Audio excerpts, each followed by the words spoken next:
At some point or another, pretty much everyone I know at least can relate to being scared of public speaking for any number of reasons.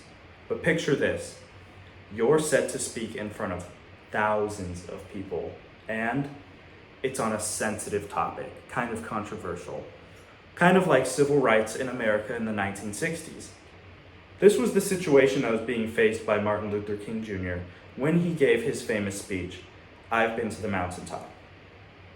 This speech was so powerful and impactful for its time for a number of reasons, but one of those is that it really took into account the exigence, the audience, and the constraints around this whole topic when it was both being written and delivered. It's also pretty noteworthy that this speech was the last ever delivered by Martin Luther King Jr., as he was assassinated the following day in Memphis, Tennessee. To understand, though, why this speech was important to be delivered and why this speech, it's important to look at what was happening in the Black communities in Memphis in 1968. According to the journal article titled Martin Luther King Jr.'s Final Speech, written for History.com, it's pretty much stated that the exigence behind this speech was the sanitation worker strike happening in Memphis in 1968. Now, before this, I didn't really know what the sanitation strike was either, so I'll give you some background. Following the death of 2 Black sanitation workers in Memphis who were pretty much crushed to death by a malfunctioning garbage truck because it was poor, old working conditions, the sanitation workers decided to strike, and they were mainly against Memphis's mayor, Mayor Loeb, who was against them forming a union pretty much because that would have given them more rights. And Mayor Loeb is mentioned many times throughout the speech, so it's pretty tied in. And the workers were pretty much striking because also unfit working conditions, so they were scared because it was dangerous. But along with this, they didn't have livable wages at the time because many of them, despite working full time, still had to be on welfare or food stamps or some other type of support just to survive and support their families. So that's pretty much what they were all protesting. And Martin Luther King Jr. kind of saw this off to the side. It was a smaller strike. There was only around 1,700 to 300 sanitation workers in Memphis striking. And he saw this smaller, kind of organized strike happening and decided that he could use it and bring this as an example into the national spotlight. And that's pretty much why he chose this strike and this pretty much venue in Memphis.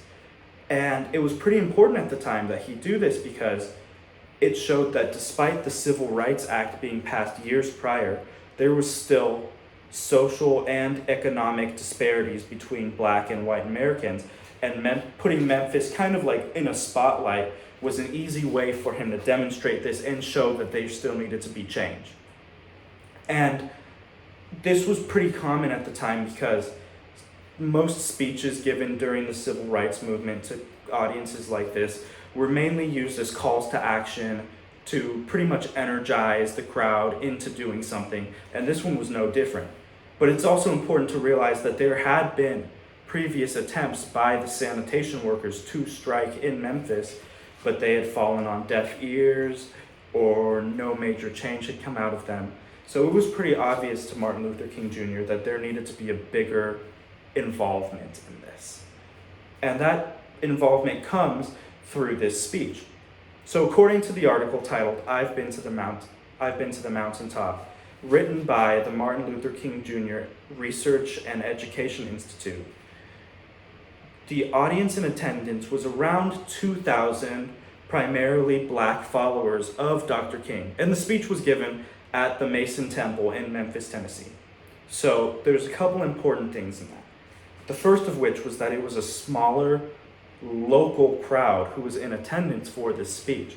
And that's important because these small or local people were the ones who really had the power to enact change and bring about a movement during this strike. And that's pretty obvious throughout the speech too, because Dr. King has many calls to action throughout the speech that are specifically for this group of people and not on the national level. And these include telling them that they should organize a boycott of buying specific goods from specific grocery stores that don't really attend to black hiring practices, or organization of a local protest in March that's going to be occurring later on, or also telling them specifically that they should move their money into black-owned banks in Tennessee and black-owned insurance companies, because that way they could really bolster their economy within their own community. And all of these calls to action were really localized to Memphis, Tennessee, and not on the national level. So that really shows why this smaller, more local audience was more important than a huge national one in this situation. It was also important that the speech was given at a church and in a church setting, because that really allowed Dr. King to better gauge his audience, and within his speech he was better able to give religious symbolism and messages that probably wouldn't have had the same effect on an audience in a larger venue that wouldn't have probably understood what he meant by certain things. Despite all of this, though, there was still an array of people present within this demographic that Dr. King kind of had to play to in his constraints with his speech.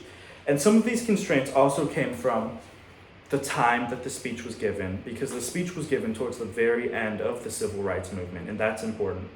And there had been previous successes and failures of black communities to incite change, and that was also a pretty important thing.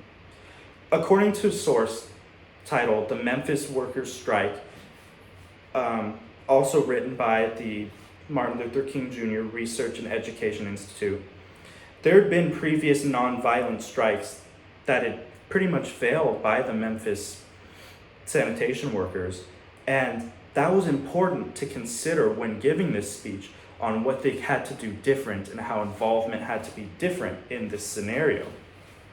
So along with this, Dr. King also had to be careful to not incite nonviolent, or violent protests rather, because that was against his morals. So really he had to tailor his message to this group of people specifically. Overall, it was important that this message pretty much met this exigence that was the sanitation worker strike, and this local audience was who received it, and that all of the constraints were considered. That all built together to make this a very impactful speech. Also, along with this, his assassination also built the notoriety of this speech up. But overall, through considering the situation involved, the audience, and their beliefs, Dr. King was able to deliver an impactful and powerful speech that still affects us to this day. Thank you. And this is my keyword outline.